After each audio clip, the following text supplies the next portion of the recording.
So just like your poured sugar, our pulled sugar, we are going to get all the ingredients in the pan. We're going to bring it up to the right temperatures, making sure that you are hitting the right steps at the right temperature points. Okay, so the first temperature point that we need to focus on in pulled sugar is 255 when we add our color into it. Okay, then it needs to go up another 25 degrees, 275 once it hits that temperature. Then we are adding our tartaric solution. Okay, that's this quick little concoction I made right here. The note is in your book. Look at your pulled sugar recipe, read it thoroughly. Once it hits 275 and you add your tartaric solution, then we're going up to the final temperature, that 320, and then we can go ahead and get it onto our mat and start working it, okay? Once it's reached the final temperature, we are going to just pour it, should stay, pour it onto your silicone mat. We're gonna allow it to start cooling. Like the video we saw, making the pulled sugars, or the video you'll probably see tomorrow, we're gonna start working this back into the center so that it cools at the same rate. And then we can start twisting it and pulling it. Okay, so as this starts to cool, you don't need the gloves quite yet. You're gonna use your silicone mat to just kind of work it back towards the center. Now you see here, it's really starting to cool, so we gotta work quickly. Bring it in, so it stays nice and warm. And then we're gonna start pulling it. Woo. Sugar in the middle right there is still really warm, so we're gonna let that kind of redistribute the temperature, and then we're gonna start pulling.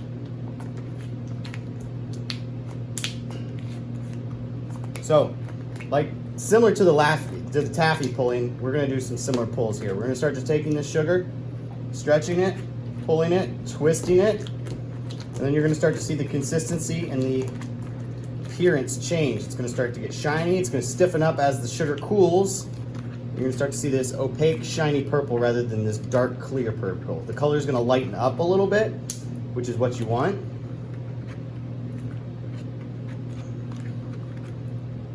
And then once we get to that final point, we can then start playing with it. We can build our shapes, flowers, whatever pieces that we want. Can you mix poured sugar and pulled sugar together to make a really nice sugar showpiece? Absolutely. Okay? Some of the best sugar workers, for lack of a better term, candy makers, the best, nicest looking showpieces in the world have a mixture of pulled sugar flowers with poured sugar pieces around the side as foundation and whatnot, but really do whatever you want. Have fun with it. Sugar should be like a medium for you. You can build whatever you want out of it, not anything set. You can build whatever you want using sugar. So you can start to see that color change, right? Woo! It's looking really good. We're gonna go just a little bit longer. Sugar should be really warm in your hand. You remember me always talking about Sugar Week, how it burns your hands. It's really fun. That's why these nice thick gloves are good, but work quickly. Usually teamwork, second person, so you can drop it and hand it to the next person and they can keep going with it. Really what we should see is no longer a clear sugar. You're gonna start to see a nice shiny, opaque looking sugar. There we go, look at that. Nice. You start to hear that crackling.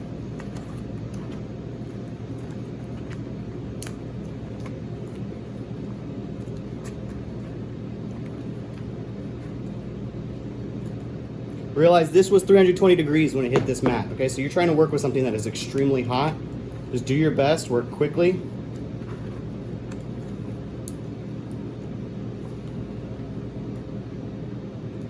You'll be ready to go. You have to keep it at a certain warm temperature to stay pliable and workable.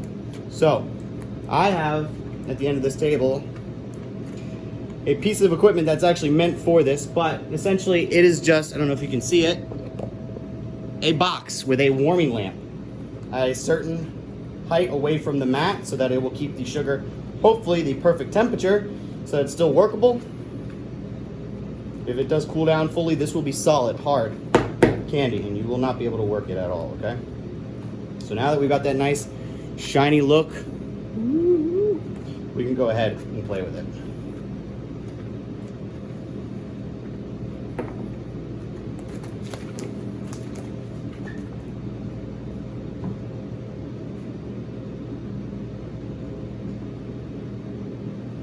This box you essentially could build from Home Depot, get a warming lamp, a couple pieces of plywood, a base, and you just put the silicone mat right in there. I'm gonna make sure that stays workable.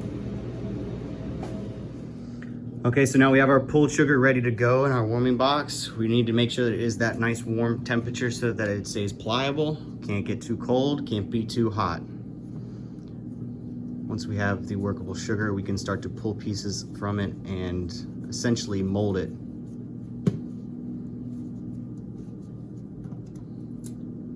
As we work, we use scissors. If these scissors are sticking too much to the sugar, fat, pan spray works best to spray your sugars and then cut. Oh my gosh, spray these scissors to then cut the sugar. I apologize.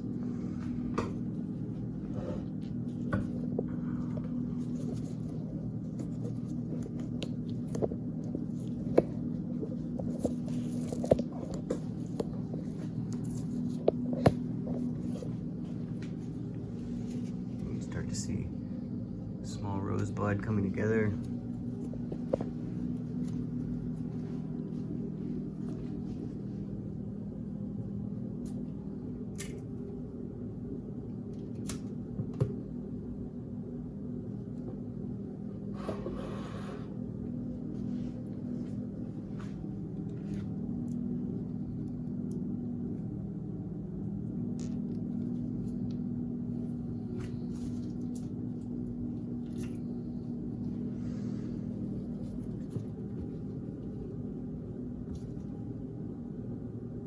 Pull pieces away, pulling the sugar thinner. Once the sugar gets thinner, you can pull smaller pieces that essentially look like pulled petals.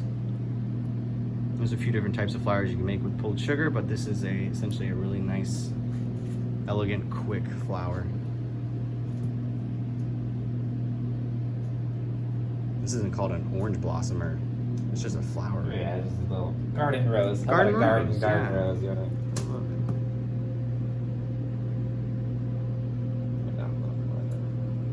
That'll work for a larger.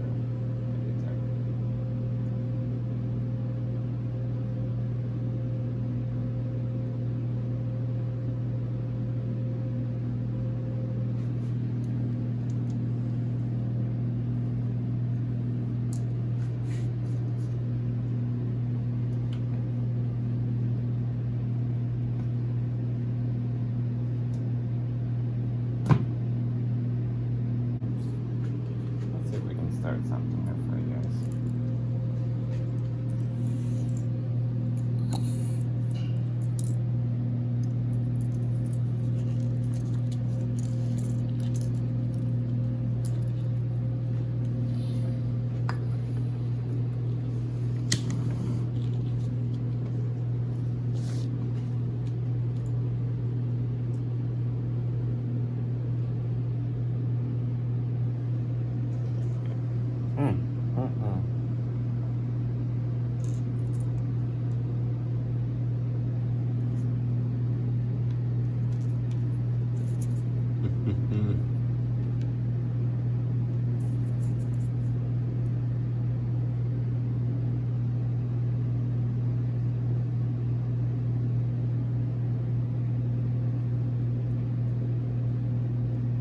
Couple questions for your assignment.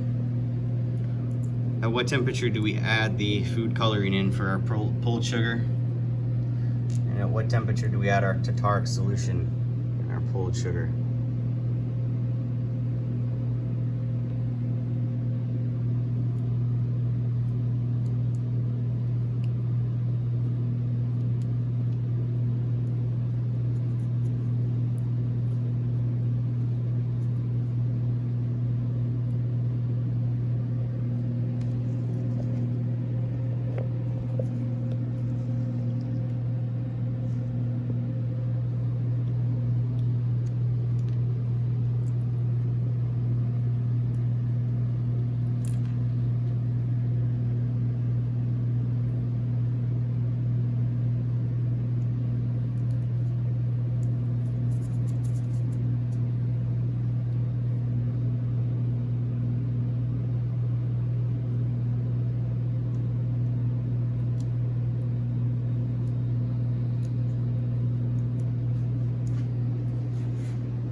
in Florida. That's isomalt though.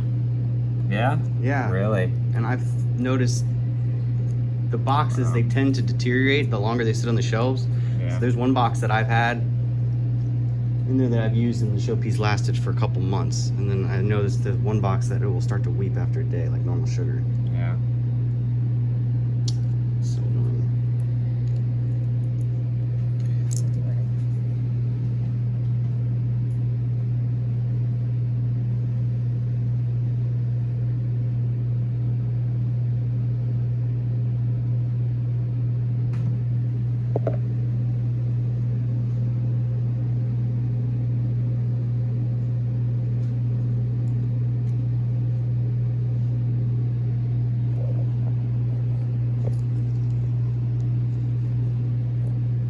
Let's get one more right over there.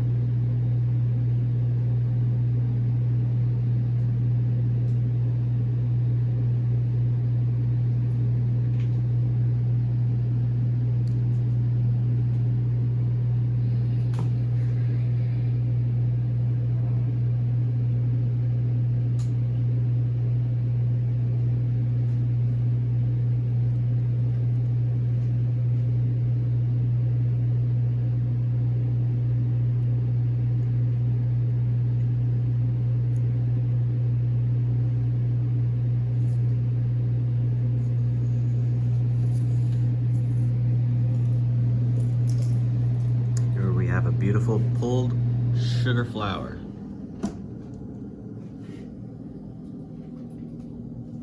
If we wanted to, sit here, put just a little bit of heat right on the bottom there, and boom, we'll stick it on our showpiece. Look at that. Done. Okay, here we're gonna begin the little demo on how to properly form blown sugar pieces. So we have a sugar blower. What do you call that tool? I really don't even know. It's Call it a sugar balloon. pump, air Sugar pump. sugar pump,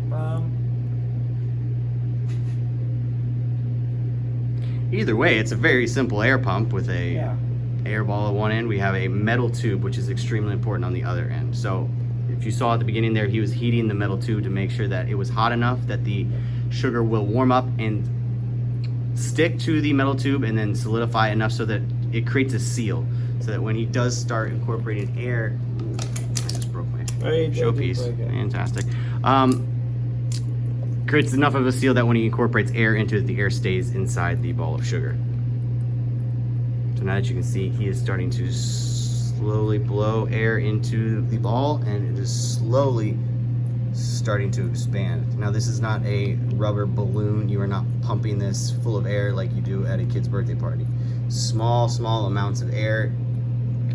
Too much air, it will pop. As the sugar cools, it can break. The most important thing to realize is the sugar moves at a warm temperature, is most pliable at the warm temperature, meaning your ball of sugar needs to be at that nice warm pliable temperature as the air is going into it. If it cools too much, the sugar will solidify, it will crack as the air is trying to be blown into it.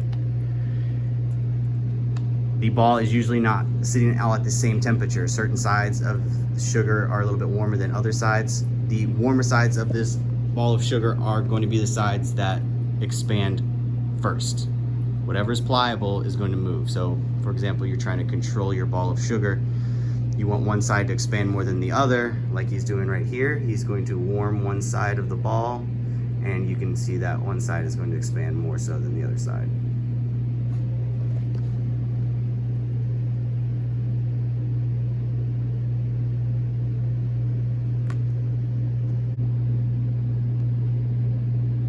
This would be the great beginning for a sugar goose.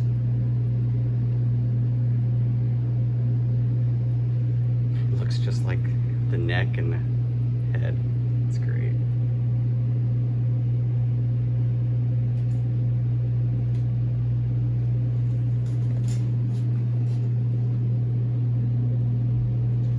No idea where do you want to go with it? Where do you want to go with it, I guys? don't know. does it start to look like? Now it's starting to look like an apple, the way that it's setting down there. It's just got like a really So if we tall. wanted to.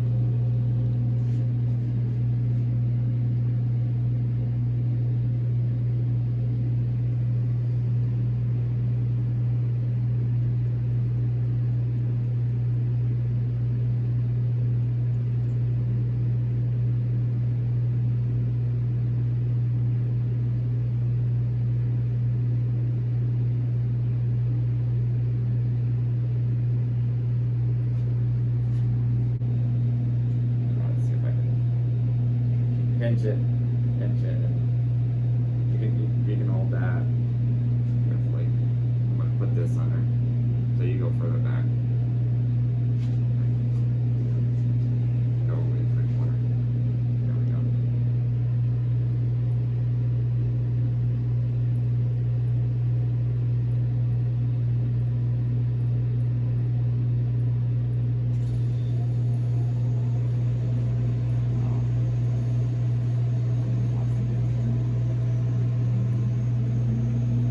Oh. Alright, so we're gonna call that done then. And we'll just shape it back out. We'll just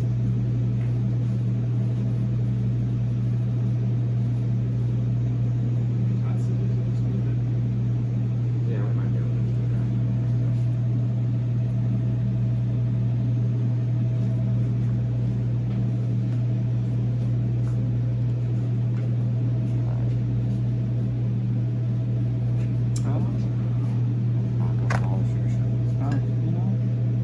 You know me.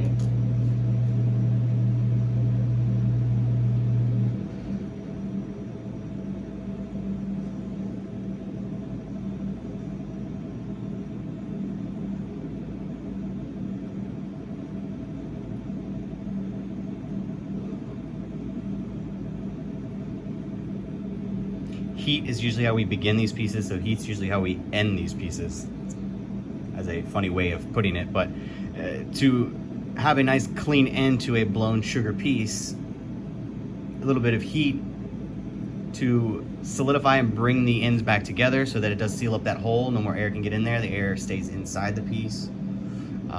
If you're trying to get it off the metal pipe, a little bit of heat on the metal pipe to allow this. Hold the pipe Yep. up. Yep.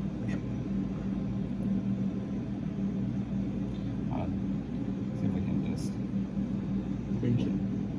I'm just trying to give it a little bend in here.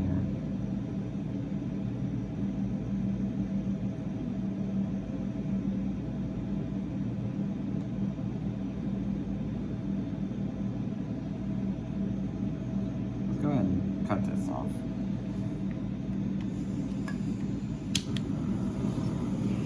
Yeah, we can just melt it. We can melt it.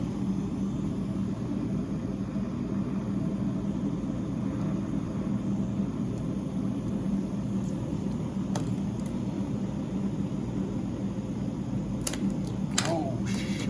Almost. Okay, that could have been Got it. just so much more fun for us. Could have shattered. Could have shattered.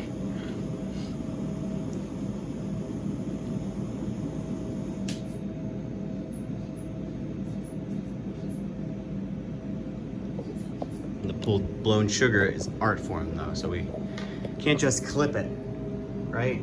Just spend a little extra time, make sure that we form the top, make it look extra pretty.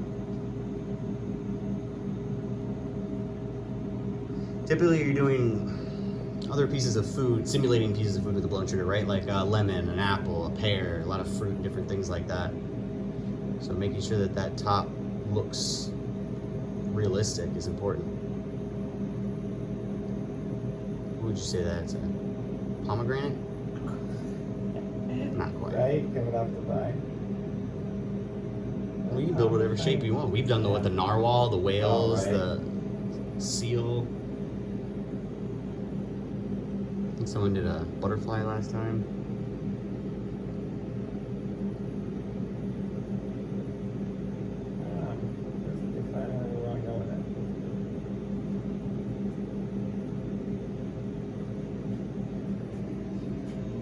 Twist off the top.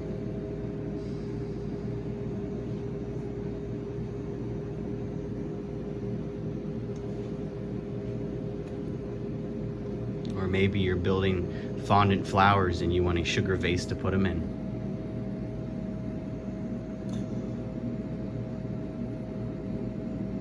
Get that to cool down.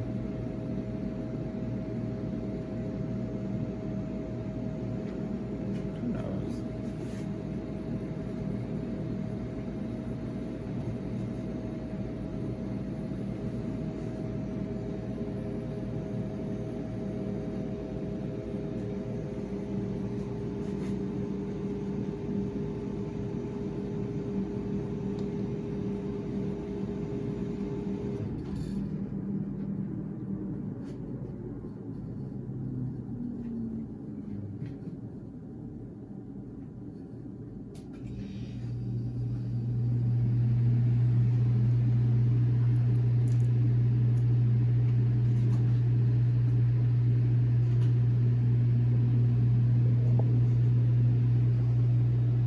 Now he's starting to pull long pull petals.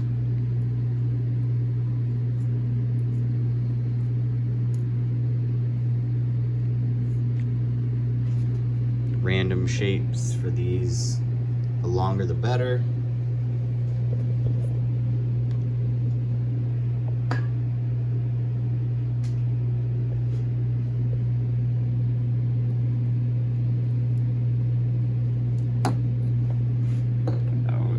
Who knows what you want to do?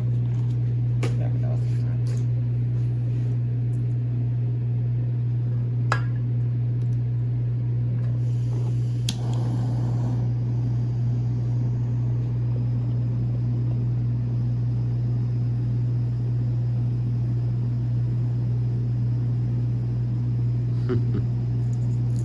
Oh, that was hot. That's so hot.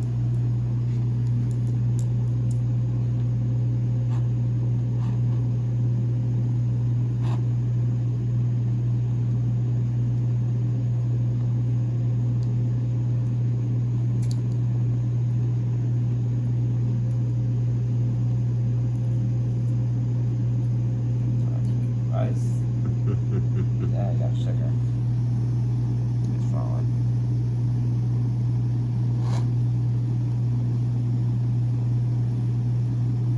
Touch it.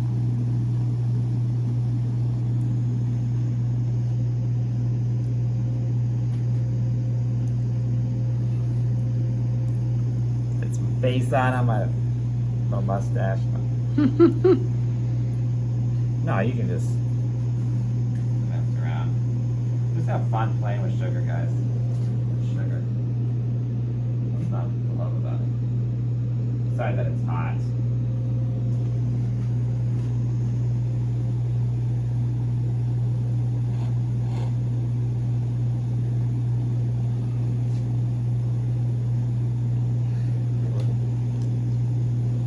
We should let this cool a little bit.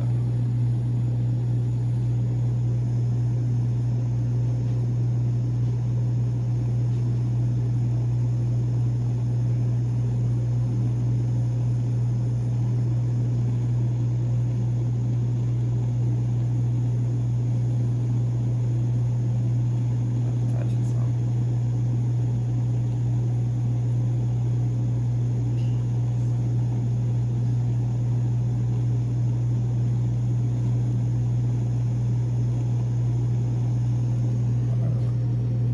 These are not going to last very long. Humidity here is just going to take them. Yeah, maybe get it to stick to my finger.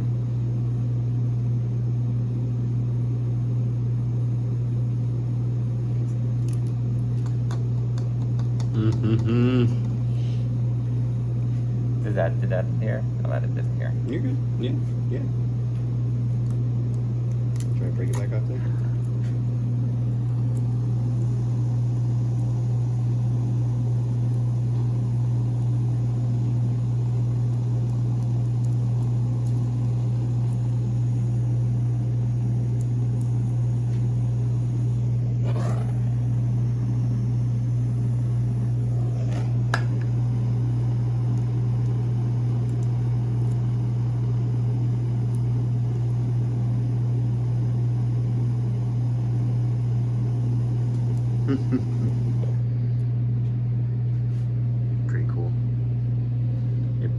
blown and pulled sugar showpiece.